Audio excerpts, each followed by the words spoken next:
was it like to be the conductor on the inaugural tour around Disneyland? Wasn't it great today?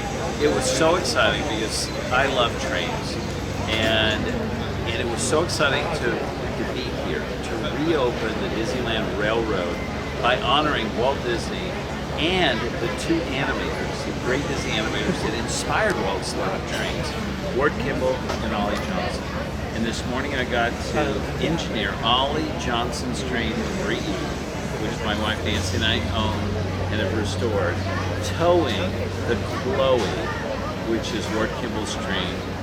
And so we could sort of a parade of trains as we went by, and followed by the first Disneyland Railroad, the Disneyland #1, full of Disney characters, to reopen the Disneyland Railroad.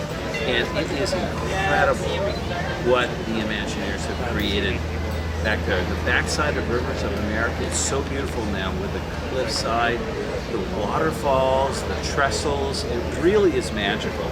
And for the first time on the Disneyland Railroad, you get to turn left. There's never been a left turn on the Disneyland Railroad. Now there's a little left turn bin, and so it gives you a real feeling of being out into the woods as you're taking this beautiful steam train around the Rivers of America. Just a couple of weeks ago, we saw you inside the Carolwood Foundation's Disneyland, Santa Fe and Disneyland Railroad car. What was it like to step into one of Walt Disney's personal rail cars? I tell you, it was so exciting at D23 Expo to step into the Combine car. It's the one and only Combine car, which is half baggage, half passenger, that ran on the Disneyland Railroad. When Disneyland opened, there were 2 engines and 2 stations. What people don't realize is that you left with a passenger train from Main Street, and it had an Eastern style to the engines, the #2, with the coal stack and everything.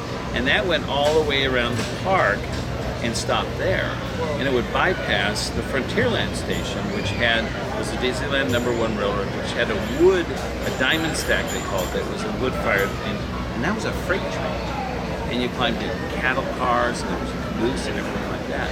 And so it's kind of exciting to step into one of those cars that was from the original, they call it Consist, the collection of cars that ran at Disneyland. It was really exciting to see it. And it's so exciting to be here and to run, the Marie and the Chloe here and celebrate the Disneyland Railroad. Next. So when redesigning the Rivers of America, I mean, that's a huge, and the train run, that's kind of a huge legacy there, because that was so intrinsic to Disneyland and to everything about Disneyland. What was kind of your sense going into that project? The Imagineers really recognized how important this was to Disneyland. Behind it, in the galaxy far, far away, there's going to be a very special place you'll be able to go in the future. And so they needed to take and create a barrier, visual barrier, because it's all about immersive entertainment. That's what Walt Disney pioneered here at Disneyland. And so they had an idea, because so many Western railroads, especially narrow gauge railroads, which the Disneyland Railroad is, they do pass through canyons next to the rivers. And so it was a perfect opportunity, perfect storytelling to get out into the West, which Walt Disney loved, and to experience more of a cliff with waterfalls falling over and trestles. And it makes it so exciting. And to be able to weave around, because they've added a left turn that goes back into the tunnel that leads to Fantasyland. And it's really exciting to see. And I think everyone's going to really enjoy it. And one of the things, I encourage everybody, when they come to Disneyland next, ride the Disneyland Railroad, and you will have a direct connection to Walt Disney himself. Because Disneyland exists because of Walt's love of trains. And that love of trains was inspired by Ward Kimball and Ollie Johnson, and which led to his backyard railroad, the Carolwood Railroad, which then led to Disneyland.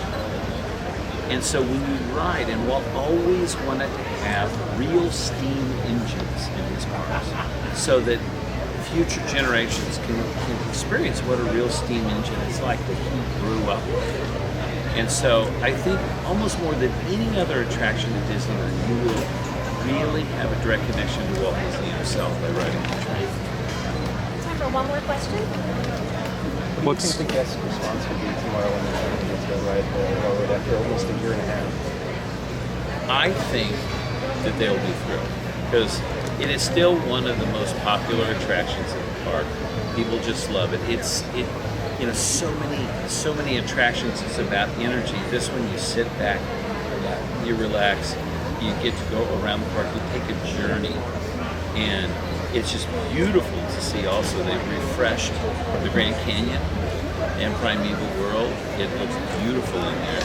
And so I think it's going to be so exciting to have the classics return. We also have the Mark Twain.